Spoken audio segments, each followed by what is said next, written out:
One day, James had to wait at the station till Edward and his train came in. This made him cross. Late again! Edward laughed and James fumed away.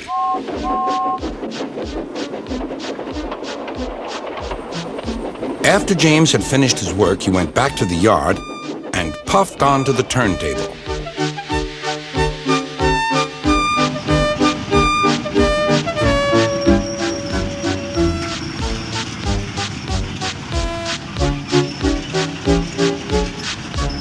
He was still feeling very bad-tempered. "Edward is impossible," he grumbled to the others. "He clanks about like a lot of old iron, and he is so slow, he makes us wait." Thomas and Percy were indignant. "Old iron? Slow? Why, Edward could beat you in a race any day." "Really?" said James. "I should like to see him do it."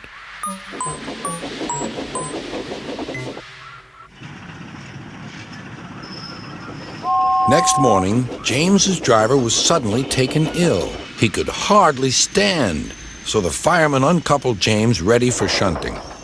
James was impatient. Suddenly, the signalman shouted.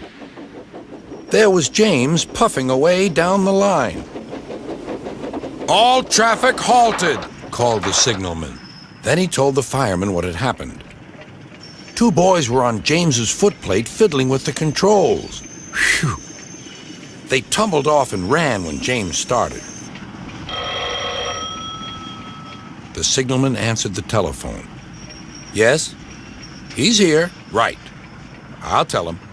The inspector's coming at once. He wants a shunter's pole and a coil of wire rope." "What for?" wondered the fireman. "Search me, but you'd better get them quickly." The fireman was ready when Edward arrived.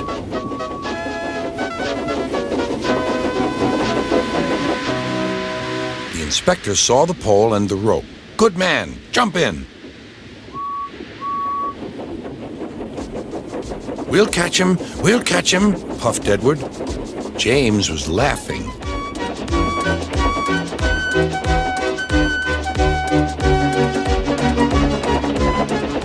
What a lark, he chuckled to himself. Suddenly, he was going faster and faster. He realized that he had no driver. "What shall I do? I can't stop! Help! Help!" We're coming, called Edward.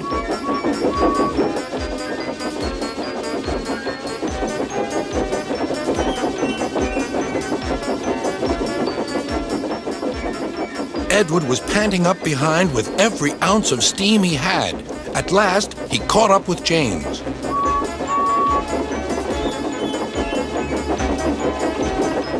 "Steady, Edward," called his driver. The inspector stood on Edward's front, holding a noose of rope in the crook of the shunter's pole. He was trying to slip it over James's buffer.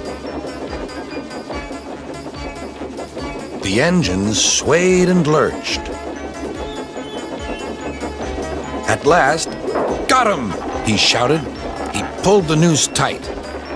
Gently braking, Edward's driver checked the engine speed, and James's fireman scrambled across and took control.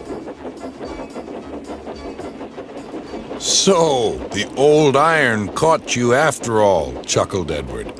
"I'm sorry," whispered James. "Thank you for saving me." "You were splendid, Edward." "That's all right," replied Edward. The engines arrived at the station side by side. Sir Topham Hatt was waiting. "A fine piece of work," he said. "James, you can rest and then take your train." "I'm proud of you, Edward. You shall go to the works and have your worn parts mended." "Oh, thank you, sir," said Edward. "It'll be lovely not to clank."